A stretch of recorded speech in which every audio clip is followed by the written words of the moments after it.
I didn't invite you. K.H. Lowe's scream filled my living room. I was standing, my hand on the back of the chair in front of the table I had prepared since 5 in the morning. It was her birthday. The candles were lit. The dishes were steaming. Everything smelled like the green chili enchiladas she loved so much. But when I tried to sit down, she looked at me as if I were a stranger in my own house. "What are you doing?" she asked me with that cold voice I already knew. "Nobody called you. This is my party." I looked at my son Dan. He was sitting next to her, his eyes glued to his plate. He said nothing. The other guests fell silent, a dense silence that spread throughout the room. I was still standing wearing my apron with 14 hours of work weighing down my shoulders. It wasn't the first time Chloe had pushed me aside, but this time she had done it in front of everyone. At the table I prepared in the house that was mine, I let go of the chair back. I took a step back. Chloe spoke again, this time in a sweet tone, addressing her guests.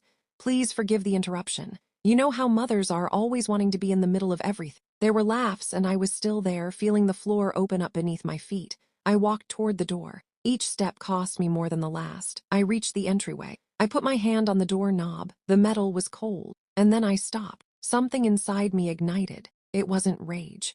It was something deeper, something that had been dormant for far too long. I closed my eyes. I took a deep breath. And when I opened them, I was no longer the same woman who was about to walk out of her own home with her head down. But to understand what I did in that moment, I need to tell you how I got here. My name is Alina Hayes. I am 64 years old, and this is my house. I was born in a small town a couple of hours from the city. We were 7 siblings. I was the eldest. By 15, I already knew how to cook, wash, iron, and take care of children. My mother used to say I was born with golden hands. At 18, I met Robert. He was a construction worker, strong, quiet, hardworking. We got married 3 months later. A year later, Dan was born, my only son, my dark-eyed boy who clung to my finger as if it were the only thing that existed in the world. Robert worked from sunup to sundown. He built houses. He raised walls. We were poor, but we were happy. When Dan was 6 years old, Robert died. It was an accident on the job site, scaffolding that collapsed.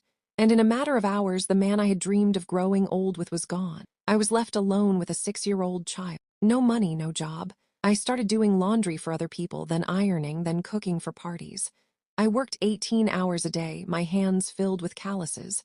But Dan never went hungry. He never missed school. Over time, I saved dollar after dollar. I kept every coin in a coffee can, and when Dan turned 10, I bought this house. It wasn't big, but it was mine. I painted it myself. I fixed the leaks.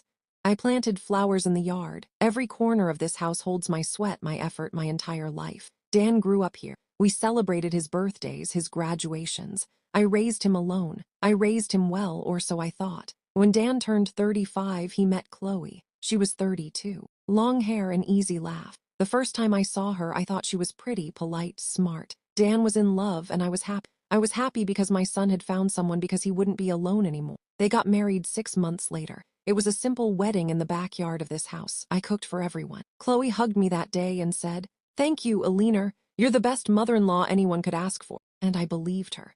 At first, everything seemed perfect. Chloe would visit me on Sundays. She brought flowers. She helped me with the food. She asked me how my week had been. Dan seemed happy, happier than I had seen him in years.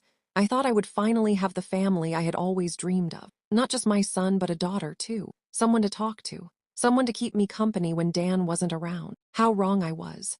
6 months after the wedding, Dan came to see me. It was a Tuesday afternoon. I was watering the plants in the garden. "Mom," he said, "I need to talk to you." I dried my hands on my apron and looked at him. He had that expression he used to get as a kid when he had done something wrong. "What's wrong, honey?" "Chloe and I are looking for an apartment," he said. "But the prices are really high, and with my salary, we can barely cover the basics." I nodded. I knew life was hard. Everything was more expensive. Rent, food, utilities, and I asked, "We were thinking maybe we could stay here with you just for a little while until we can save up for a deposit on our own place." I stayed quiet, looking at my son, the boy I had raised alone, the man who was now asking me for help. How could I say no? "Of course," I said. "This is your house, Dan. It always will be." Chloe arrived 2 days later with 3 suitcases. Dan brought 4 boxes. They told me it would only be for 3 months, 6 at the most. I gave them my bedroom, the biggest one, the one with the private bathroom. I moved into the small room, the one I used to use for storage.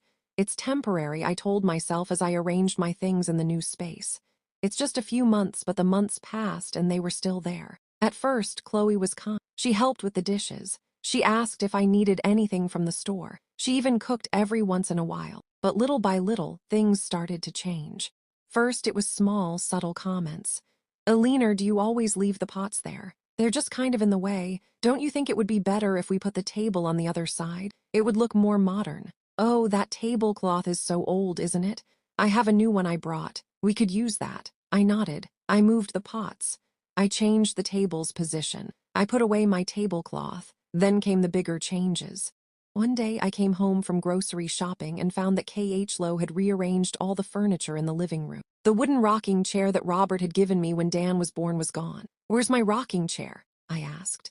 "Oh, that old thing," Chloe said without looking up from her phone. "I put it in the garage. It didn't match anything. I bought a new sofa. Much nicer, you'll see." I felt a knot in my throat, but I said nothing. Robert's rocking chair ended up covered in dust in the garage. Next was the kitchen. K.H. Lowe said it needed an update, that the tiles were ugly, that the sink was too scratched. Dan hired a contractor. They changed everything. They put in gray subway tiles, a stainless steel sink, white cabinets. I didn't recognize my own kitchen. "It looks amazing, right?" Chloe said to me. "Now it actually makes you want to cook in here." But she never cooked.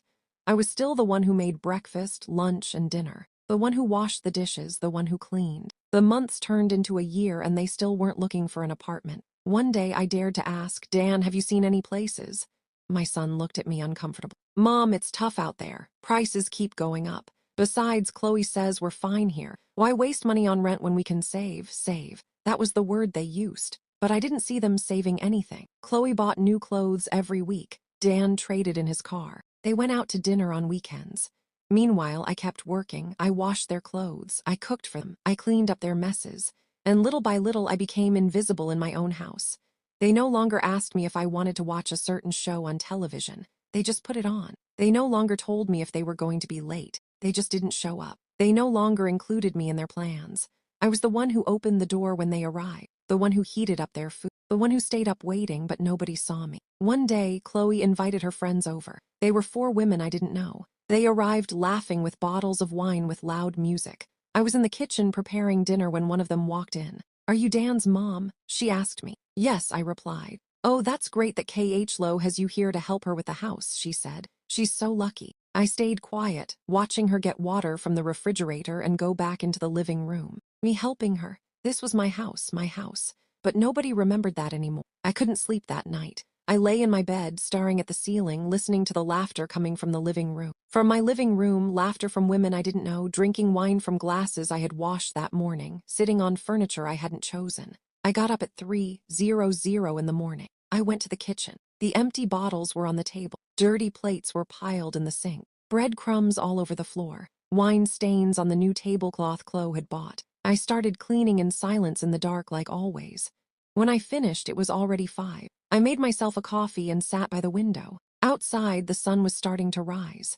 The first light of day filtered through the curtains K.H. Lowe had changed last month. Gray curtains that made everything look darker. I drank my coffee slowly, looking at the garden I had planted myself, the roses that grew by the fence, the lemon tree I had planted when Dan was little. Those trees knew me. Those flowers knew who had cared for them all these years. But inside the house, I was a stranger. Chloe woke up around noon. She came into the kitchen in her pajamas, her hair a mess, yawning. "Did you make coffee?" she asked me. "Yes, it's in the pot." She poured herself a cup, sat at the table, checked her phone. "Did you clean up everything from last night?" she asked without looking up. "Yes, great. My friends left a horrible mess."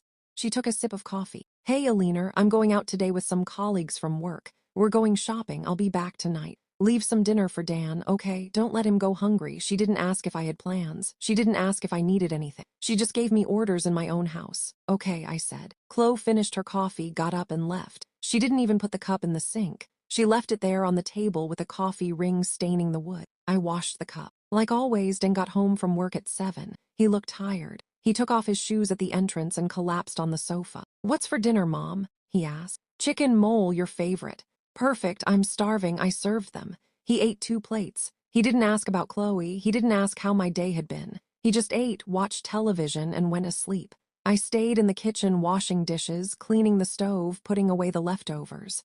When I finished, it was almost 10:00 at night. I went to my room, the small room, the one that used to be a storage closet. The walls still had marks from where the shelves used to be. The window was tiny. Hardly any light came in. I sat on the bed. I looked around. All my things were crammed into that space. My clothes in a tiny closet. My photos in a box because there was nowhere to hang them. My rocking chair in the garage. My kitchen renovated without asking me. My living room full of furniture I hadn't chosen. What was left of my house for me? I lay down. I closed my eyes. But I couldn't sleep. The months kept passing, and with every month I became smaller. Chloe started inviting more people over. Her friends, her coworkers, distant cuisines. People I didn't know walked in and out of my house like it was a hotel. One Saturday, her brother arrived with his wife and their 2 kids. Little kids who ran all over the house screaming, throwing things. They broke a vase that had belonged to my mother. One of those antique hand-painted ceramic vases. They're just kids, Chloe told me when I showed her the pieces. They didn't do it on purpose. Don't be so dramatic. I gathered the pieces. I put them in a bag, I threw them in the trash, and I said nothing more. Every time I complained, Dan told me the same thing. Mom, don't exaggerate. Chloe is just trying to make the house look better. Mom, understand. She lives here too. She has a right to change things. Mom, don't be so sensitive. It's just furniture, just walls, just things. But to me, they weren't just things. They were my life. They were 30 years of memories. It was the home I had built with my own hands when everyone told me I wouldn't be able to do it alone. And now they were taking it away from me, piece by piece. One afternoon, K.H. Lowe was talking on the phone with someone. I was in the kitchen washing vegetables. She was in the living room, but she was talking so loud I could hear every word. Yeah, it's a pain, she was saying, but it's free. We don't pay rent. We don't pay utilities. We don't pay for anything. I just have to put up with the old woman, she laughed. I know, but Dan says we still don't have enough saved up, so I have to act like everything is fine. The knife fell from my hands. It made a sharp noise against the sink. Chloe didn't notice. She kept talking. She kept laughing. I stood there, hands wet, watching the water run. Is that how she saw me? As something to be put up with? As the price she had to pay for not paying rent? That night when Dan got home, I tried to talk to him. Son, I need to tell you something. What's wrong, Mom? I think it's time for you to find your own place. It's been over a year. You said it would only be a few months. Dan frowned. Mom, we've talked about this. It's hard out there. But I stopped. I didn't know how to say it without sounding selfish. Without sounding like the bitter mother-in-law everyone describes. It's just that this is my house, Dan, and I feel like I don't have any space left. You don't have space. Dan raised his voice. Mom, this house is huge. You have your room. What more do you want? My room was the storage closet, Dan, but it's a room, and besides, we help with the expenses. I pay the water, the electricity, the gas. Without us, how would you pay for all that? I fell silent. He was right. Since they had arrived, I no longer paid the utilities. Dan did. And with my pension, I barely had enough for my personal expenses. Forget it, I said. It's nothing. Mom, don't be like that. I understand it's complicated to live together sometimes, but we're family and family supports each other. Yes, family supports each other. But who was supporting me? The weeks kept passing and I kept getting smaller, more invisible. I no longer cooked what I wanted. I cooked what Chloe asked for. I no longer watched my shows on television. I watched what they put on. I no longer invited my friends over because Chloe always had people at the house and there was no room for mine. Sharon, my neighbor, came to visit me from time to time. She was a woman my age, a widow too, who lived alone in the house next door. We had been friends for years. One day she came over for coffee. She sat in the kitchen with me. She looked around. You changed the kitchen, she asked. Chloe changed it. Ah, Sharon took a sip of coffee. And what do you think? I shrugged. It's fine, more modern. Sharon looked at me with those eyes that knew me too well. Alina, are you okay? Yes. Why? I don't know. You seem different. Kedar, sadder. I'm just tired, that's all. Tired of what? You don't work like you used to. It was true. Since Dan and Chloe arrived, I no longer did laundry for others. I no longer cooked for events. They had told me it wasn't necessary anymore, that they supported me, that I could finally rest. But it wasn't rest I felt. It was uselessness. Sharon, have you ever felt like you don't matter anymore? I asked her suddenly. She put her cup down on the table. All the time, she said. Ever since I was widowed. Ever since my kids left. Sometimes I feel like I'm just here taking up space, waiting for something to happen or for nothing to happen. I nodded. I knew exactly what she meant. But Eleanor Sharon continued. It's one thing to feel lonely when you're alone. It's another thing entirely to feel lonely when there are people around you. That's worse because it means you're surrounded by people who don't see you. Her words stabbed me in the chest. I was surrounded by people who didn't see me. My son lived in my house, but he didn't see me. My daughter-in-law slept under my roof, but she didn't see me. I was there cooking, cleaning, existing, but nobody saw me. So what do I do? I asked Sharon. She sighed. I don't know, my friend. I wish I did. That night, K.H. Lowe announced she was going to host a dinner. A big dinner for her birthday. I'm going to invite my whole family, she said excitedly. My parents, my siblings, my cousins, and my friends from work too. It's going to be an incredible party. How many people? I asked. Like 20 people, maybe 25. 25 people in my house. And who's going to cook? I asked, even though I already knew the answer. Oh, Alina, you cook deliciously. Would you do me the favor? I know it's a lot of work, but nobody makes green chili enchiladas like you. She smiled at me. That sweet smile she used when she wanted something. Please, it's my birthday. I agreed. Of course I agreed because that's what I did. Say yes, with pleasure. Make everyone happy even if I was left exhausted. Chloe gave me a list, a long list of everything she wanted for her birthday. Green chili enchiladas, Spanish rice, charro beans, fresh guacamole, pico de gallo, 3 different types of salsa, homemade tortillas, and a tres leches cake that, according to her, I made better than any baker. Do you have money for all this? I asked her. Oh, Alina, you know Dan and I are saving. Could you pay for the food? We'll pay you back later. We'll pay you back later. Those 4 words that never came true. I took money out of my pension, $200. It was almost all I had left for the month, but it was my daughter-in-law's birthday, and I wanted it to be special. I still had that foolish hope that if I was kind, if I gave more, if I tried harder, she would start to see me, to respect me, to like me a little. I went to the market alone. I bought everything on the list. The reddest tomatoes, the freshest childs, the most tender chicken, the perfect avocados. I carried the bags back home. My arms hurt, my back hurt, but it didn't matter. I got home and started preparing everything. It was 3:00 in the afternoon the day before the party. Chloe was in the living room watching television with freshly painted nails. Do you need help? She asked without looking up from the screen. No, don't worry. I can manage. Great, I just got my nails done and I don't want to ruin them. I spent the whole afternoon cooking all night. Chloe went to bed at 11. Dan didn't even come home for dinner. He was working late, he told me in a text. I stayed there chopping onions, boiling chicken, grinding chilies. My eyes burned. My hands smelled like garlic and cilantro. My feet ached from standing so long. At 2:00 in the morning, I finished the enchiladas. I put them in the refrigerator. I cleaned the kitchen. And then I started on the cake. The tres leches cake was complicated. You had to bake the sponge cake, prepare the milk mixture, let it soak well, make the meringue. It was a long process, but I had done it 1,000 times. For Dan's birthday when he was little. For family parties, for every special occasion, I put the sponge cake in the oven. I sat at the kitchen table. I waited. The clock said 3:00 in the morning. The house was silent. The only sounds were the hum of the refrigerator and the tick-tock of the wall clock. That clock I had bought at the market when I moved into this house. That clock that had watched Dan grow up, that had marked every moment of my life here. I poured myself a glass of water. I looked around. The kitchen no longer looked like mine. The gray tiles, the white cabinets, so cold, so impersonal. This kitchen used to be yellow, a soft yellow, like the morning Sunday. Robert had painted it when we moved in. He said he wanted me to cook in a cheerful place, a place full of light. Now everything was gray. The oven timer went off. I took out the sponge cake. I let it cool. I prepared the milk mixture. I poured it all over the cake. I put it in the refrigerator. It was 4:30 in the morning. I went up to my room. I lay down with my clothes on. I closed my eyes, but I couldn't sleep. My mind was racing, thinking about everything I still had to do. The rice, the beans, the tortillas, the guacamole. At 5, I got up. I changed my clothes.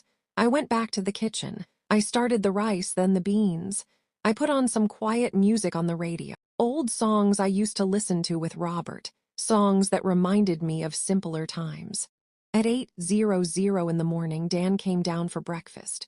Good morning, Mom. You've been up for a long time, a little while. He poured himself coffee, sat at the table, looked at everything I had prepared. This looks delicious. Chloe is going to be so happy. I hope so. Mom, thanks for doing all this. I know it's a lot of work. I nodded. I waited.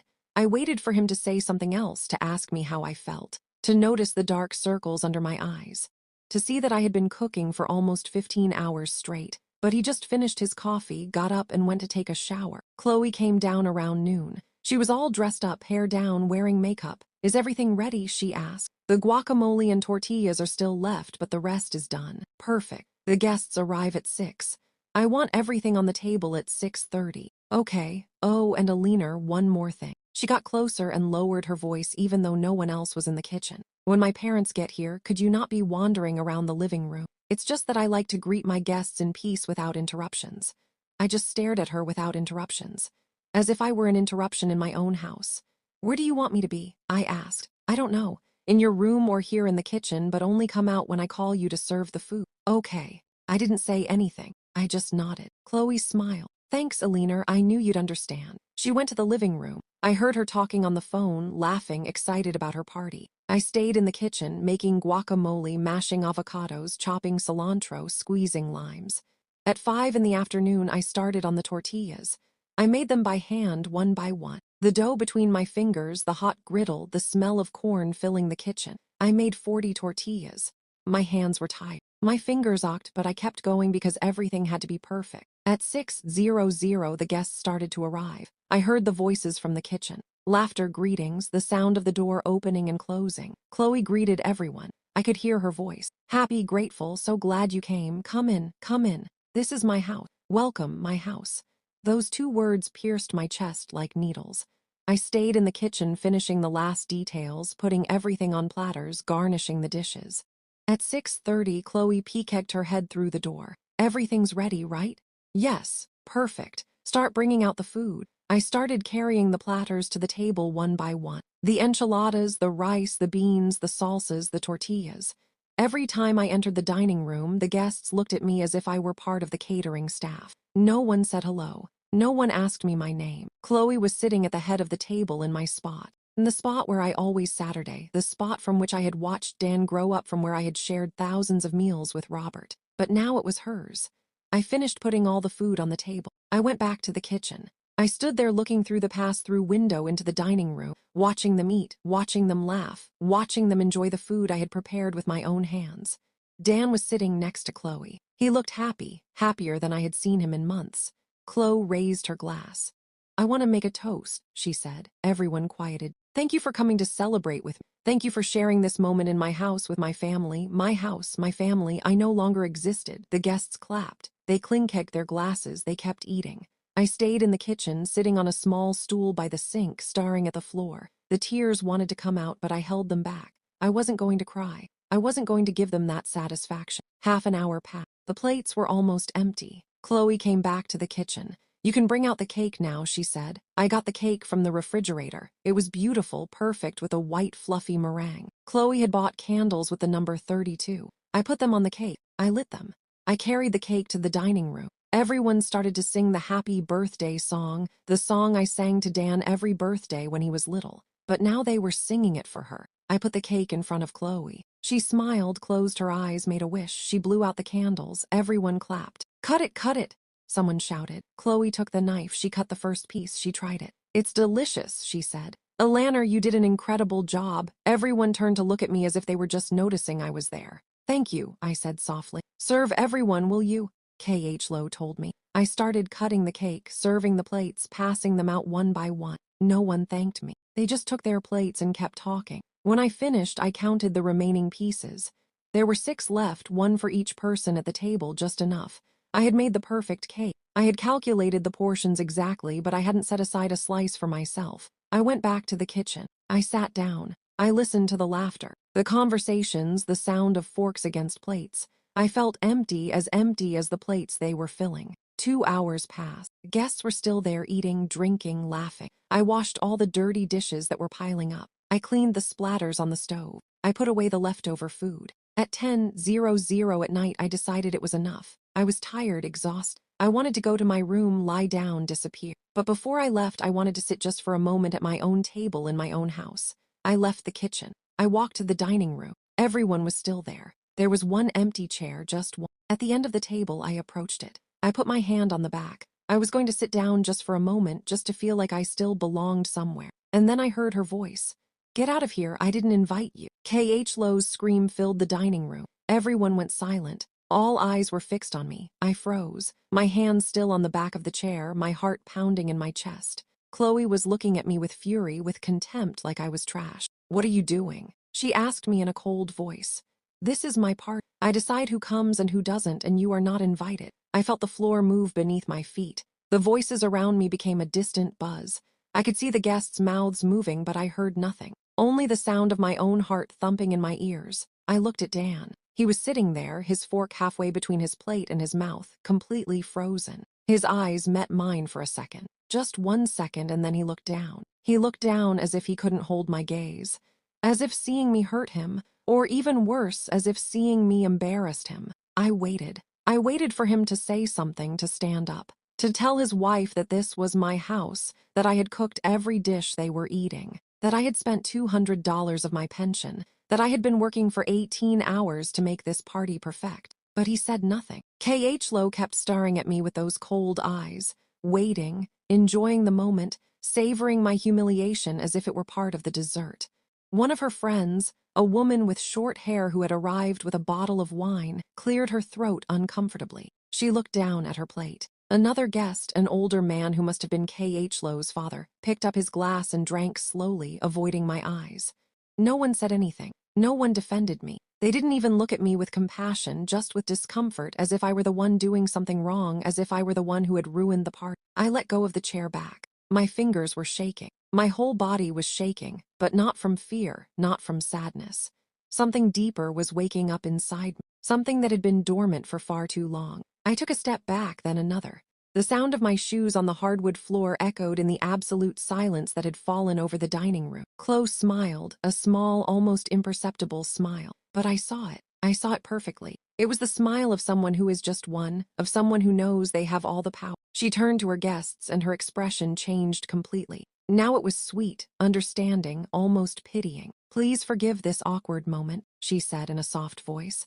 "You know how older people can get. Sometimes they get confused. They lose track of things a bit. My mother-in-law is a wonderful woman, really, but lately she's been a little disoriented. The poor thing. There are days when it seems like she doesn't quite understand where she is or what's happening around her." The words fell on me like stones, each one heavier than the last. Disoriented, confused. The poor thing, she was telling everyone that I was losing my mind, that I was a senile old woman who didn't understand things. And the worst part is that some of them nodded. They nodded with that expression of false sympathy that people put on when they talk about someone who is no longer all there. "It must be hard for you," said one of the guests, a young woman with big earrings. "Taking care of someone who's losing their memory. What a heavy burden." "It's complicated," Chloe replied with a dramatic sigh. "But she's family. You do what you have to do, even if it's exhausting sometimes." There are days I have to repeat things to her 5 or 6 times, and other times she gets stubborn, insists on things that aren't true, but well, it's part of the process. They say it's normal at this age. I stood there listening to them talk about me as if I weren't present, as if I were a piece of furniture, an object with no feelings, no dignity. Dan still wasn't looking at me. His eyes were still glued to his plate, pushing the crumbs of cake from one side to the other with his fork. I walked to the kitchen. A step took an enormous effort. My legs felt heavy, as if I were walking through water, as if my whole body were fighting against an invisible current that wanted to drag me down. I reached the kitchen. I leaned against the sink. My hands were shaking so much I had to grip the edge to keep from falling. I closed my eyes. I breathed deep. The air came in ragged, painful gasps. Behind me in the dining room, the conversations had resumed. They had already forgotten about me. They had already moved on to another topic. I heard laughter. I heard the clinking of glasses.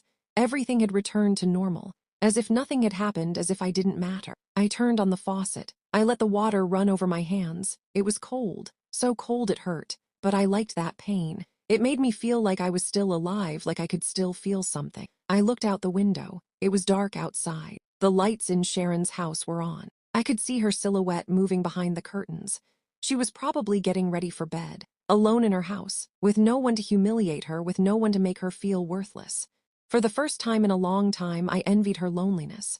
I turned off the faucet. I dried my hands on my apron, the same apron I had worn all night. It was stained with sauce, with flour, with everything I had cooked for this party that wasn't even mine. I heard footsteps behind me. I didn't have to turn around to know who it was. I knew those steps.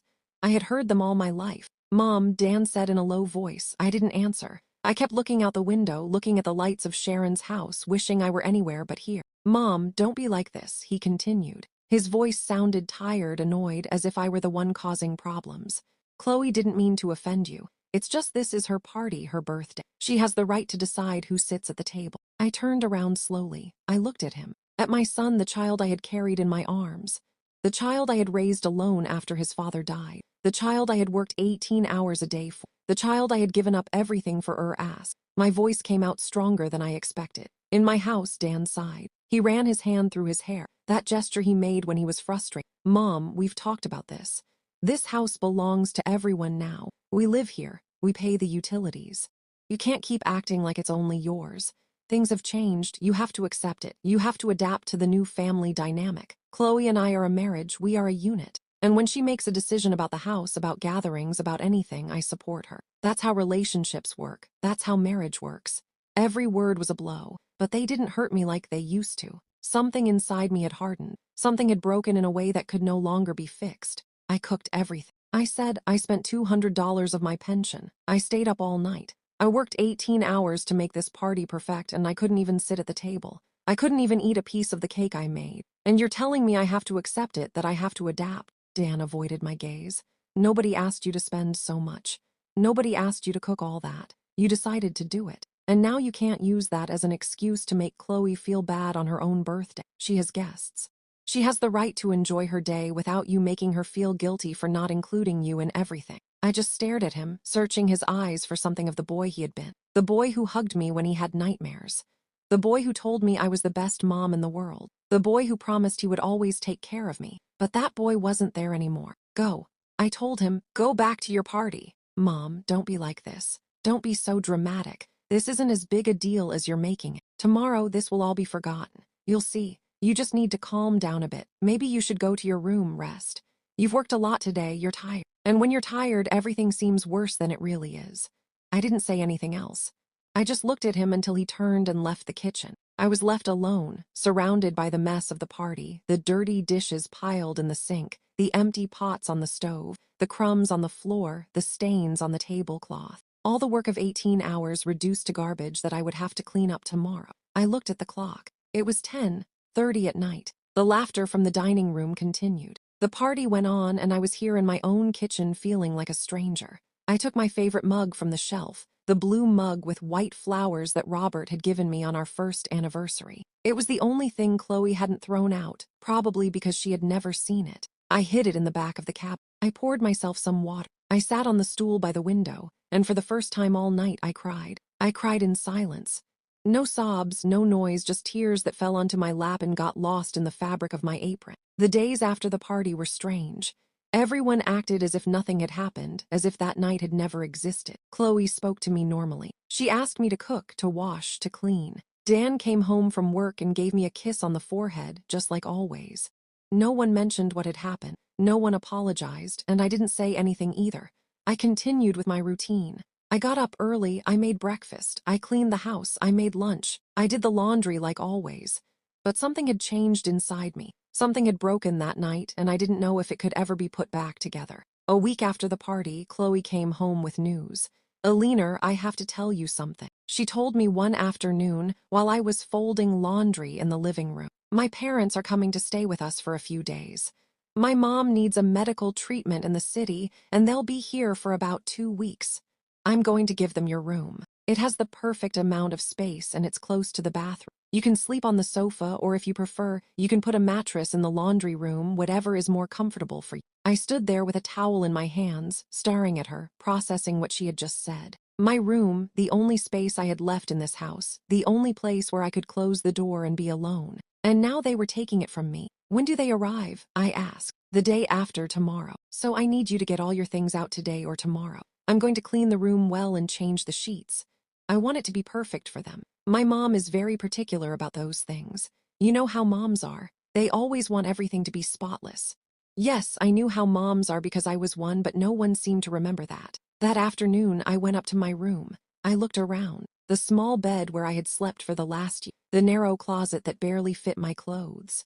The small window that looked out onto the backyard. It wasn't much, but it was mine. I started taking my things out. The clothes, the shoes, the few photos I had in a box, the rosary that had belonged to my mother, the old books I liked to read at night. I piled everything in the laundry room, an even smaller space that smelled like detergent and dampness. There, between the washing machine and the brooms, I put an old mattress I found in the garage. This was going to be my new room. K.H. Lowe's parents arrived 2 days later. They were older people like me. Mr. Arthur was 70 years old. Mrs. Helen was 68. They arrived with 4 large suitcases and many bags. Chloe received them with hugs and kisses. She settled them into my old room. She made them tea. She put on music. She treated them like royalty. I greeted them from the kitchen. I introduced myself. They barely looked at me. A nod of the head, a forced smile, and nothing more. That night, Chloe cooked. For the first time in months, she cooked. She made roasted chicken with potatoes. Nothing special, but she did it for her parents. She set the table nicely. She took out the good plates. She lit candles. I was in the kitchen washing some dishes when I heard them start to eat dinner. I waited for them to call me. I waited for them to say something, but no one did. I peeked into the dining room. The 4 of them were sitting there. Dan, K.H. Lowe, and her parents eating, talking, laughing. There was no place for me at the table. I went back to the kitchen. I got a plate. I served myself what was left in the pot. I sat on the stool by the window. I ate alone in silence, looking at the darkness outside. The following days were the same. I cooked breakfast. I cleaned. I washed everyone's clothes, including K.H. Lowe's parents. But at mealtime, they sat together, the 4 of them, like a family, and I ate later, alone with the leftovers. One morning, Mrs. Helen came into the kitchen while I was preparing lunch. "Excuse me," she said. "Could you wash this blouse by hand? It's delicate. I don't want it to get ruined in the washer. And when you iron it, please be careful. It's silk. It needs to be ironed on low heat." I just stared at her. She was giving me orders in my house as if I were the maid. "Of course," I said. "Thank you. Oh, and one more thing. Could you make vegetable soup for lunch? Arthur really likes soup, but not with too much salt. He has high blood pressure. You have to watch those things when you cook for older people. We can't just eat anything at our age." I nodded. She left the kitchen. I stood there with the silk blouse in my hands. Older people. As if she and I weren't almost the same age. As if I didn't know what it's like to take care of one's health. As if I were different, inferior. That afternoon, while I was washing her blouse by hand, I heard voices in the living room. I got a little closer. I didn't want to eavesdrop, but the voices were loud. It was Mr. Arthur talking to Dan. "Your mom seems like a hardworking woman," he was saying. "You can tell she knows how to run a house. Chloe told us she takes care of everything. It must be a relief for you to have that help. Hearing someone full-time to cook and clean would be so expensive. You must be saving a ton of money this way." There was a silence. I waited for Dan to say something, to clarify, to explain that I wasn't the help, that I was his mother, that this was my house. But the only thing I heard was his uncomfortable laugh. "Yeah, she's really useful to have around," Dan said. Useful. That word just hung in the air. Useful. I moved away from the living room. I went back to the kitchen. I finished washing the blouse. I hung it up to dry. I started chopping the vegetables for the soup. My hands were shaking. The knife was slipping. I had to stop, breathe, tell myself that nothing was wrong, that everything was fine. But it wasn't fine. Nothing was fine. K.H. Lowe's parents stayed for the full 2 weeks.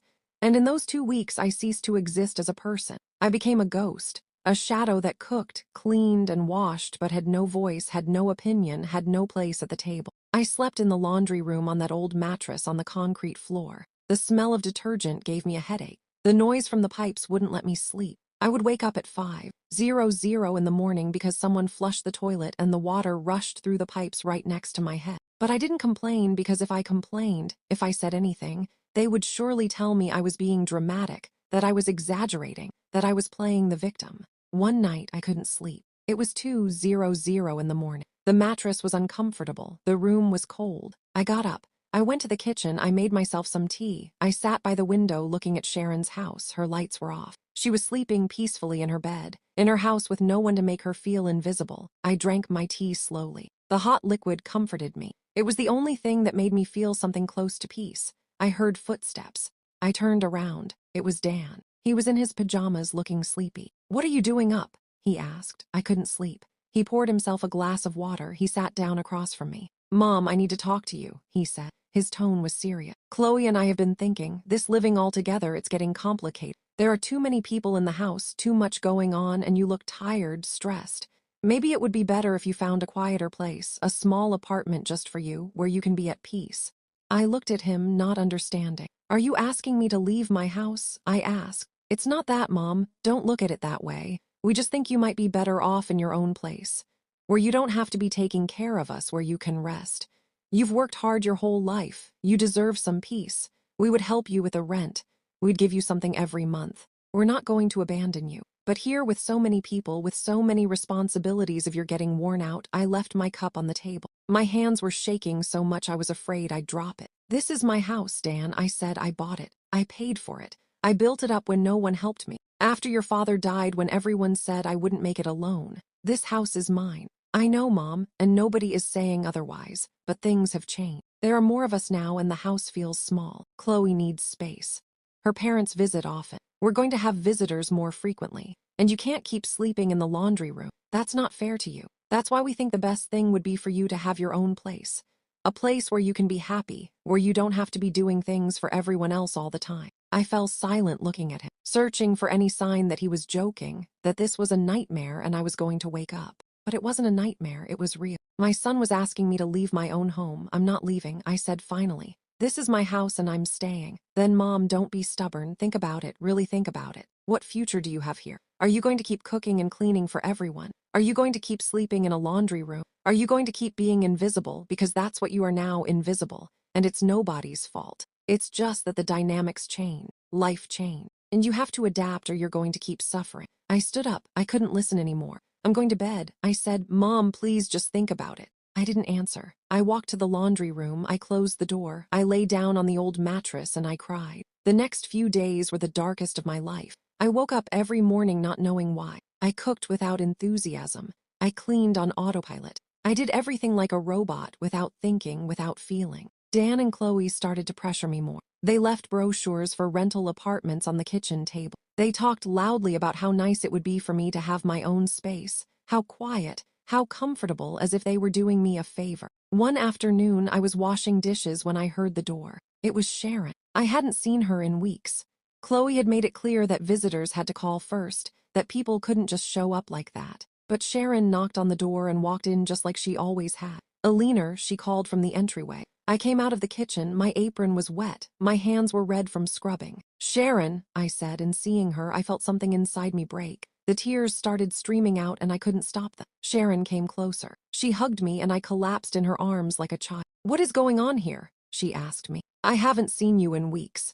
I've knocked several times and no one answered. I called you and you didn't pick up. I was worried. I couldn't speak. I just cried. Sharon led me to the kitchen. She sat me down. She sat across from me. Tell me everything, she said. And I told her. I told her about the party, about the humiliation, about the laundry room, about K.H. Lowe's parents, about Dan asking me to leave. I told her everything while the tears wouldn't stop falling. Sharon listened to me in silence. Her face grew harder with every word. When I finished, she took my hands in hers. Alina, this is not right, she said. This is abuse, don't you see it? They are mistreating you in your own home. They are making you believe that you are the problem, but you're not. They are the problem. And you have to do something before they take everything from you, before they take away even your dignity. What can I do? I asked her. He's my son, Sharon. He's all I have. No, Alana, you have more than that. You have this house. You have your life. You have your worth. And if your son can't see that, then he's the one who lost you, not the other way around. You have to defend yourself. You have to set boundaries, because if you don't, they are going to keep walking all over you until there's nothing left of you. Her words stuck in my chest. She was right. I knew it. But it was easier said than done. I don't know if I can, I said. Yes, you can. I know you, Alina. You raised a son alone. You built this house with your own hands. You survived things that would have broken anyone. You have strength. You've just forgotten it, but it's still there inside, waiting for you to bring it out. I just looked at her. Her eyes were full of conviction, of certainty, as if she could see something in me that I no longer saw. What if I end up alone? I asked. What if Dan leaves and never comes back? Then you end up alone, Sharon said. But alone with dignity is better than accompanied by humiliation. Trust me, I know I'm alone. And there are hard days. There are days when I miss having someone, but I have never been treated like trash in my own house. I have never been made to feel worthless. And that, Alina, that is priceless. That night I couldn't sleep. Sharon's words spun in my head over and over. She was right, I knew it. But the fear was stronger. The fear of being alone, the fear of losing Dan, the fear of having no one, but there was another fear, a deeper fear, the fear of continuing to live like this. Like a ghost, like someone who only exists to serve, to please, to disappear. What kind of life was that? The next morning I woke up different. I didn't know what I was going to do, but I knew something had to change. I made breakfast like always, but when Dan and K.H. Lowe came down, I didn't serve them. I put the food on the table and I sat down. For the first time in months, I sat at the table with them. Chloe looked at me surprised. "What are you doing?" she asked. "I'm going to eat breakfast," I said. "But you already ate, didn't you? You always eat before us. Today I want to eat breakfast with." There was an uncomfortable silence. Dan looked at his plate. Chloe frowned, but they didn't say anything. They served themselves. They ate, me too. It was a silent breakfast. Tense, but I was there at my table in my house. After breakfast, Chloe left for work. Dan too. I was left alone. I looked at the house. I looked at everything they had taken from me, and something inside me began to wake up. I went to the garage. I looked for my rocking chair, the one Robert had given me. It was covered in dust. I cleaned it. I carried it to the living room. I put it where it had always been. Chloe could have her new sofa, but my rocking chair was going to be there too. I went to my old room, the one K.H. Lowe's parents had used. I knocked on the door. Mrs. Helen opened it. "Yes," she said. "Excuse me, ma'am, your 2 weeks are up. I need you to vacate the room today." She just stared at me, surprised. "What did you say?" "This is my room. You came for 2 weeks. They're over. I need you to leave or find another place to sleep. But I am moving back into my room today. And does Chloe know about this? This is my house. I don't need her permission." I closed the door. I walked away. My heart was pounding. My hands were shaking, but I had done it. I had set a boundary. When Chloe got home that afternoon, she was furious. "How dare you?" she yelled at me. "How dare you kick my parents out?" "I didn't kick them out. I asked for my room back. They can stay, but not in my room. This isn't just your house, Alina. We all live here." I just looked at her. And for the first time, I didn't look away. "You're right," I said. "We all live here, but this house is mine. And I also have the right to have my own space, to sit at my own table, to exist. And if you don't like it, you know where the door is." Chloe was speechless. Dan, too. Neither of them expected that from me. That night, I slept in my room, in my bed, for the first time in weeks, and even though the silence in the house was tense, even though I knew this was just the beginning, I felt different. I felt alive. The days that followed were a quiet war. Chloe wouldn't speak to me. When I entered a room, she left. Dan tried to mediate, but I didn't listen to him anymore. I had found something I thought was lost. My voice, my dignity, and I wasn't going to let it go again. K.H. Lowe's parents left the next day. They left angry without saying goodbye, muttering things I couldn't quite hear, and I didn't care. Chloe started cooking her own meals, washing her own clothes, as if she wanted to prove she didn't need me. And I let her. I cooked for myself. I cleaned only my things. I took care of my space. The house felt divided, but at least I wasn't invisible anymore. One night, 2 weeks later, Chloe came up with an idea. "Alina, we need to talk." Dan was by her side. They both looked serious. "We've thought a lot about this situation, about how to make it work for everyone, and we think the best solution is for you to sell the house, that we sell it. And with that money, everyone buys something. You buy yourself a small apartment, we buy ours, and everyone is happy. That way, there are no more conflicts, no more problems, everyone in their own space." I just stared at her. Then I looked at Dan, waiting for him to say something, to say it was crazy, that this was my house and no one was going to sell it. But Dan just nodded. "It makes sense, Mom," he said. "Think about it. With what this house is worth, you'd have enough to buy yourself something nice, something just for you, and we could also start over with no debt, no pressure. It would be the best for everyone. A win-win solution." "No," I said. The word came out firm, clear, without a doubt. "Mom, be reasonable. You can't be this selfish. Think about us too, about our future. We want to start a family, have kids, and we can't do it here, not like this. We need our own space. And you do too. This would be good for you, for everyone. You just have to sign the papers and that's it. Everything is fixed. Everyone is happy. This house is not for sale," I said. "It's the only thing I have left of your father. It's the only thing I built with my own hands. I am not going to sell it ever." K.H. Lowe took a step forward. Her face was red with rage. "You know what, Alina? I am sick of you. I am sick of your drama, of your victim complex, of your attitude. You reach your 60s and you think the world owes you something. That we all have to be thanking you for what you did 30 years ago. Well, no, that's over. That time is gone. Now we are the ones who work, the ones who pay the bills, the ones who keep this house standing. And you just get in the way. You just take up space. You just make our lives impossible with your bitter old woman whims." Every word was a slap, but they didn't hurt me like before, because now I saw them clearly. I saw the truth behind each one. "If I bother you so much," I said calmly, "you know where the door is. No one forced you to stay. No one is holding you here. This is my house. And if you don't like it, you can leave. But I'm staying." Chloe laughed a bitter laugh. "Your house, please. This house isn't yours anymore. You don't pay for anything. We pay for everything. The electricity, the water, the gas, the internet, everything. You just live here for free. So don't come acting like the owner when you haven't contributed anything in months. If it weren't for us, they would have cut off all your utilities by now. You'd be living in the dark without water, without anything. So a little gratitude wouldn't kill you." Dan said nothing. He just stared at the floor, letting his wife destroy me with words without defending me, without protecting me. "Tomorrow," Chloe continued, "I'm bringing a real estate agent. He's going to appraise the house.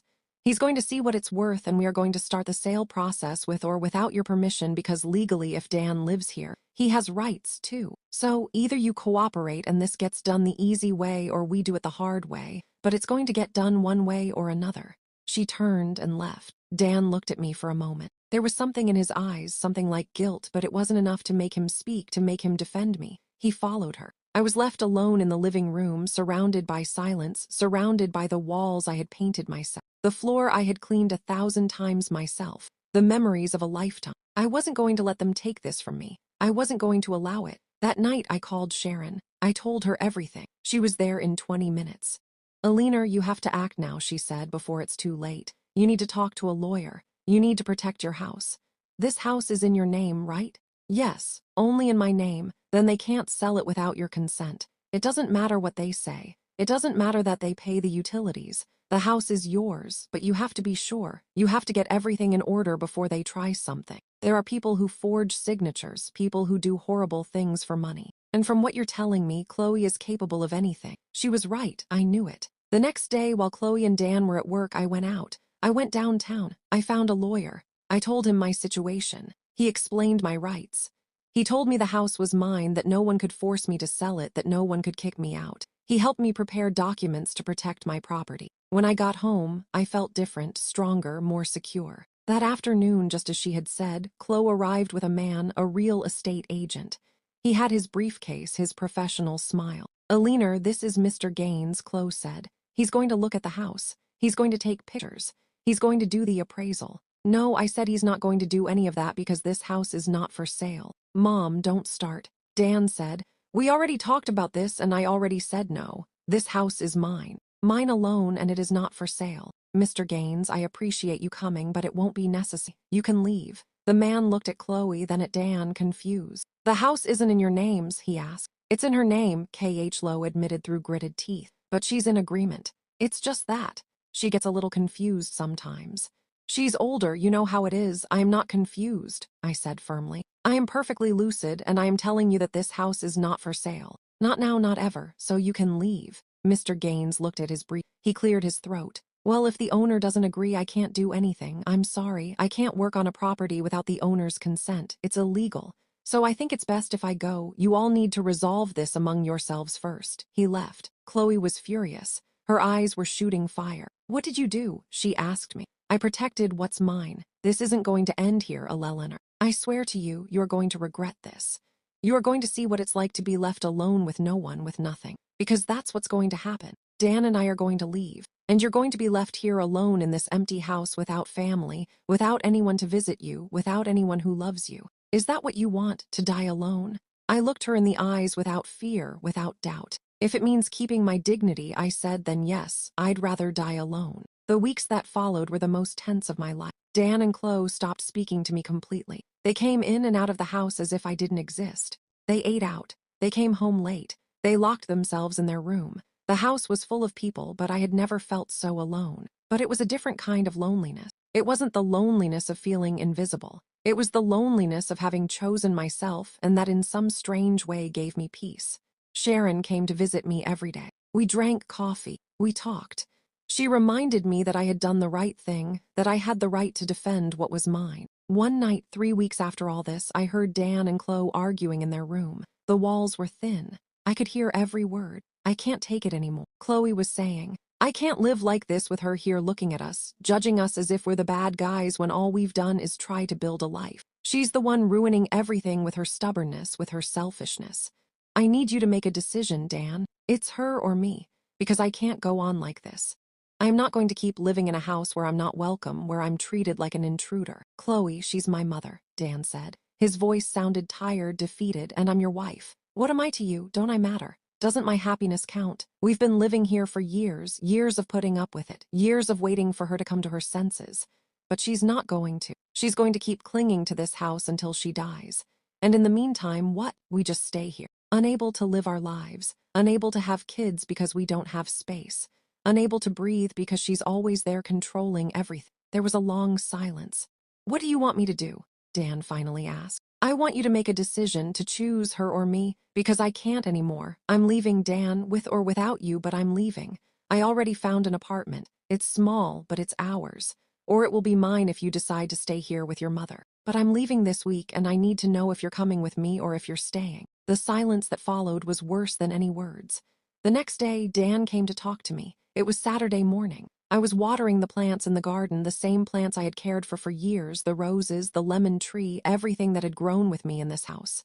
"Mom," he said. He looked tired. He had dark circles under his eyes. It was clear he hadn't slept well. "Yes, Chloe and I are leaving.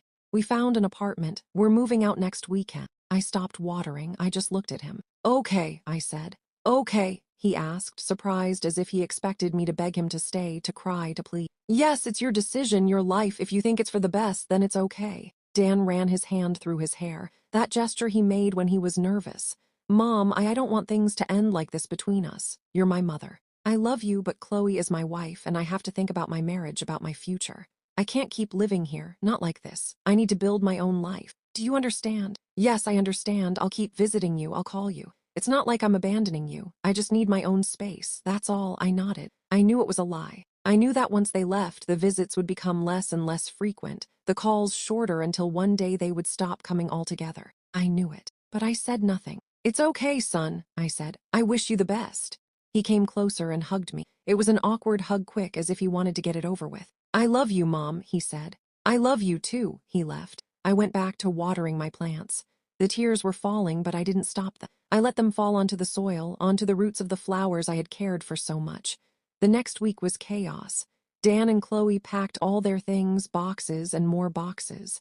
They moved furniture out. The house looked empty, bare. The day they left, K.H. Lowe didn't say goodbye. She just got into the moving truck they had rented and left. Dan stayed at the door for a moment. "Goodbye, Mom," he said. "Goodbye, son." He left. I watched the truck drive down the street until it disappeared around the corner. I stood at the door, looking at the empty street, listening to the silence.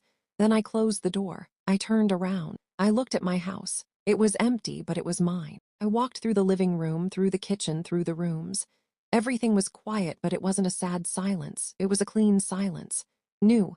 I sat in my rocking chair, the one Robert had given me, the one I had rescued from the garage. I rocked slowly, looking out the window. Sharon knocked on the door an hour later. She brought sweet bread and coffee. "How are you?" she asked me. "Good," I said. And it was true. They left. Yes, they left. "And how do you feel?" I thought for a moment. How did I feel? I said finally, "I feel free." Sharon smiled. She hugged me. "You did it, Alina. You got your house back. You got your life back." The days passed. Dan didn't call. He didn't come by. Nothing. I continued with my routine, but now it was different. I cooked what I wanted. I watched what I wanted on television. I sat where I wanted. I slept in my bed without worrying about making noise. The house was mine again. 1 month later, I got a call. It was Dan. "Mom, I need to talk to you," he said. His voice sounded strained. "What's wrong?" "Chloe is pregnant. We're going to have a baby. And well, the apartment where we are is very expensive. The rent is sky high, and with a baby on the way, we need to save. So we thought that maybe we could come back just for a little while until the baby is born and we save a little more money. What do you say?" I stayed quiet, looking out the window, looking at my garden, my house, my peace. "No," I said. "What?" "No, Dan, you can't come back. This is my house, my space, and I'm going to protect it. If you need help, find another solution. But not here. You are not going to come back into my life to destroy it again." "Mom, it's your grandchild. Don't you care?" "Of course I care. But I care about myself too. And I learned that I can't help anyone if I'm broken myself. So no, the answer is no." Dan was silent. "I understand," he said finally. "I understand." He hung up and I stayed there, sitting in my rocking chair in my house, in my life. I knew this was just the beginning, that the hardest part was yet to come, but I was ready. The months that followed were silent. Dan didn't call again. He didn't come to visit. Nothing. It was as if I had ceased to exist for him. And at first, it hurt. It hurt so much that there were nights I woke up crying, thinking of him, of the boy he had been, of all the promises he had made me when he was little. But over time, the pain got smaller, more manageable, because I understood something important. I had lost my son, but I had got myself back, and that was worth more than I ever imagined. Sharon kept visiting every day. We drank coffee in the kitchen. We talked about everything, about life, about memories, about plans. She helped me paint the kitchen. This time I chose the color, a soft yellow, like it was before, like the one Robert had put up when we moved in. Little by little, the house felt like mine again. I reclaimed my rocking chair. I put my photos on the walls. I took out my mother's embroidered tablecloth and used it every Sunday. I planted new flowers in the garden. I cooked my favorite recipes. I watched my shows. I read my books. I lived. One afternoon, 6 months after Dan left, I heard a knock on the door. It was a timid sound. Unsure, I opened it. It was Dan, but he wasn't alone. He was holding a baby in his arms, a tiny little girl wrapped in a pink blanket. "Hi, Mom," he said. He looked tired, older. He had deep, dark circles and his clothes were wrinkled. "Hello, Dan. This is Alina, my daughter. I named her after you." I looked at the baby. She was beautiful. Her eyes were closed. She was sleeping peacefully in her father's arms. "She's precious," I said. "Can we come in?" he asked. "Just for a moment, I need to talk to you." I let him in. We sat in the living room, him with the baby in his arms, me in my rocking chair. "Chloe and I separated," he said bluntly. "She left 2 weeks ago. She said she couldn't take it anymore. That being a mother was too much. That she needed time for herself, that she wasn't ready. She left and left me alone with the baby. Well, just with me. And I don't know what to do, Mom. I don't know how to take care of her. I don't know how to give her what she needs. I work all day. I don't have anyone to help me, and I thought that maybe you." He stopped. Tears started to fall down his cheeks. "I thought maybe you could help me. I know I have no right to ask you for anything. I know I was a bad son, that I treated you horribly, that I let Chloe humiliate you, that I didn't defend you when I should have. I know all of it, and I'm sorry. I'm so sorry, Mom, but I need your help. This little girl needs her grandmother, and I need my mother." I looked at him, at my son, the man who had broken my heart, the man who had expelled me from my own life. Part of me wanted to say yes. I wanted to take that baby in my arms. I wanted to help. I wanted to be the grandmother, the mother, the one I had always been. But another part of me, the part that had learned to value herself, the part that had fought to get her dignity back, knew that I couldn't go back to that place. "Dan," I said slowly, "that baby is beautiful and I love her because she is my granddaughter, because she has my blood. But I can't do what you're asking. I can't go back to being the one who sacrifices, the one who forgets about herself for others." I learned something these past few months. I learned that I matter too, that my life is also valuable, and that I can't help anyone if I'm broken myself. "Mom, please just listen. I'm not saying I don't want to see my granddaughter. I'm not saying I don't want to be part of her life, but it has to be on my terms. With respect, with boundaries. You can visit me. You can bring her. I can watch her for a few hours if you need it, but I am not going to be your lifeline. I am not going to let you come back into my life to destroy it again. If you want me to be here, you have to respect my space, my house, my peace." Dan looked down. He nodded slowly. "I understand," he said. "You're right about everything, and I'm sorry. I'm truly sorry. I know," I said. "And I forgive you because you are my son and because life is too short to hold grudges. But forgiveness doesn't mean forgetting. It means learning, and I've learned. I've learned that I deserve respect, that I deserve love, that I deserve to exist." Dan stood up. He gave me a kiss on the forehead. "I'm going to do better, Mom. I promise. I hope so." He left. I stayed in my rocking chair, looking out the window, feeling something different in my chest. It wasn't pain. It wasn't sadness. It was peace. The days kept passing. Dan started to visit once a week. He brought the baby. I held her. I played with her. I rocked her to sleep. But when they left, I went back to my routine, to my life, to my space. Sharon visited me. Other friends from the neighborhood, too. I started going out more, walking in the park, going to the market, living without fear. One night, sitting in my rocking chair, looking at the stars through the window, I thought about everything that had happened. The humiliation, the pain, the fight, the victory. And I understood something. I hadn't won because I had kicked someone out. I hadn't won because I had fought. I had won because I had chosen myself. Because I had learned that loving others doesn't mean you stop loving yourself. Because I had understood that taking care of others doesn't mean neglecting myself. Because I had discovered that my life, my house, my peace were worth just as much as anyone else's.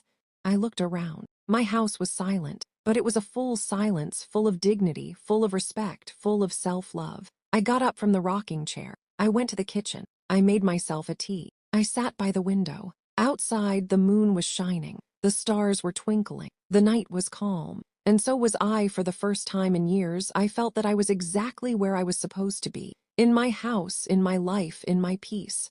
I had gotten back everything they had taken from me. But above all, I had gotten myself back. And that was the only thing that really mattered.